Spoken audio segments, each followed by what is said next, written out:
নমস্কার, আপনারা দেখছেন দৃষ্টিভঙ্গি। আমি মধুরিমা রয়েছি আপনাদের সঙ্গে। বইমেলা এই মুহূর্তে রয়েছি সংবাদ ব্যক্তিত্ব, বিশিষ্ট সংবাদ ব্যক্তিত্ব যার হাতে এই মুহূর্তে যারা দাপিয়ে কাজ করে বেড়াচ্ছেন সংবাদ জগতে, তারা অনেকেই তৈরি হয়েছেন।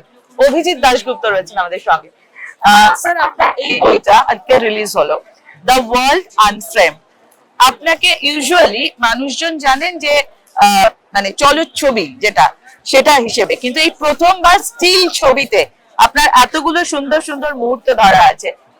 কবে থেকে ভেবেছিলেন, কেন ভেবেছিলেন? আমার জীবন শুরু হয় কিন্তু ফটো জার্নালিস্ট হিসেবে।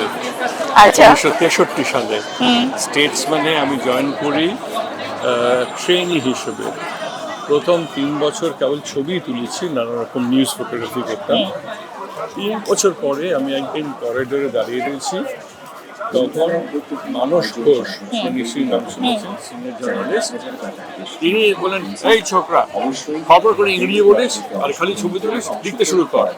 এই তখন লেখা এবং ছবি তোলা দুটো একসঙ্গে শুরু হলো। আচ্ছা। তো 63 সালের ছবি আর 66 সালের মাঝামাঝি থেকে লেখা এবং ছবি শুরু হলো। সুতরাং স্টিল ছবি আমি অনেকদিন তুলেছি এবং আমি যেসব অ্যাসাইনমেন্ট আমাকে দেওয়া হতো সেটার মধ্যে জীবনের রিস্ক নিয়ে ছবি তোলা, মানে যে কোনো সময় আমি মারা গেলে কেউ খবরও পেত না, এইরকম অবস্থা ছিল। এরকম অবস্থায় ছবি তুলেছি। যেমন অঙ্গিতে একা গিয়েছিলাম অঙ্গের ছবি তুলতে, আমার সঙ্গে কেউ ছিল না, একটা অজেনা আইল্যান্ডে, সেখানে থাকার জায়গা নেই, খাবার জায়গা নেই, কিচ্ছু নেই। জাহাজ আসবে 7 দিন পরে, 7 দিন নিজের মতন থাকতে হবে, গাছের তলায় থাকতে হবে। তারপর নাগা হেড হান্টার্স সেখানে, এইসবগুলো হচ্ছে ওই late 60s, very early 70s এই সময়। তারপর বাংলাদেশ যুদ্ধের সময় ভেতরে ঢোকা এবং ছবি তোলা, এইসব তো করেছি প্রচুর।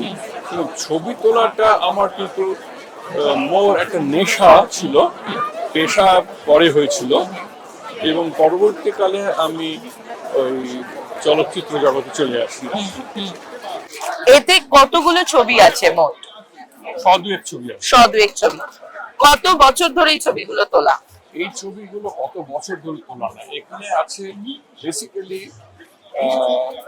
আমার আগের ছবি, যেগুলো অসাধারণ ছবি বলে আমার মনে হয় আজকে, সেই ছবিগুলো আর নেই। আচ্ছা। কারণ সেগুলো ডিজিটাইজ করার পরে ডিজিটাল ওই হার্ড ড্রাইভটা ক্র্যাশ করে এবং রিট্রিভ করা যায়নি।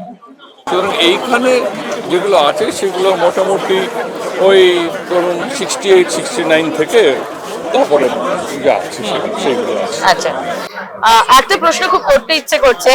এই যে যেটা বললাম শুরুতে, যে চলচ্ছবির দুনিয়ায় এত মানুষ কাজ করছেন সংবাদ মাধ্যমে, আপনার কাছে তারা তৈরি হয়েছে। আপনি 60-এর দশক থেকে শুরু করেছেন বললেন, আজকে 2025 সাল, অনেকটা বদলেছে। কি মনে হয় বদলটা দেখে? টেলিভিশন জার্নালিজম যখন আপনি দেখেন, কি মনে হয় দেখে? কি বলবো, সত্যি কথা বলবো, মিথ্যা কথা বলবো, বানিয়ে বলবো, আমি তো ঠিক জানি না। হ্যাঁ, তবে আমার মনে হয় আমরা যখন জার্নালিজমে ঢুকেছিলাম তখন আমরা ঠিক টাকার পেছনে ছুটে ঢুকিনি, এটা আমাদের নেশা ছিল। এখন এটা পেশা। পেশার জন্য আমরা যে কোনো কিছু করে ফেলছি, তাই তো? অনেকটাই। আমি এইটুকুই বলবো, এটা এখন পেশা, এটা নেশা না। আর আপনার এই বইতে যত রকমের ছবি আছে, আপনার কোন ছবিটা খুব প্রিয়, বা অনেকগুলো প্রিয়র মধ্যে একটা, এরকম কিছু বলতে পারবেন?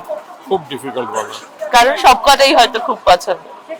সবকটাই কখনোই সবকটা পছন্দ হয় না, তবে এগুলো বিভিন্ন মুহূর্ত ওগুলো ধরা রয়েছে। আপনি প্রেফার করেন ব্ল্যাক এন্ড হোয়াইট না কালার?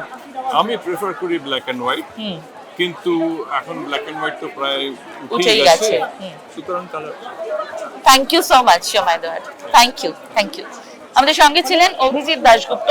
প্রথমবার স্থির চিত্রের বইটি এবার বইমেলায় রিলিজ করলো। এই বই নিয়ে কথা বললাম অভিজিৎ বাবুর সঙ্গে। ধন্যবাদ যারা দেখছিলেন। আমি মধুরিমা ছিলাম আপনাদের সঙ্গে। আপনারা দেখছিলেন দৃষ্টিভঙ্গি। আমার সঙ্গে ক্যামেরায় রবিউল ইসলাম।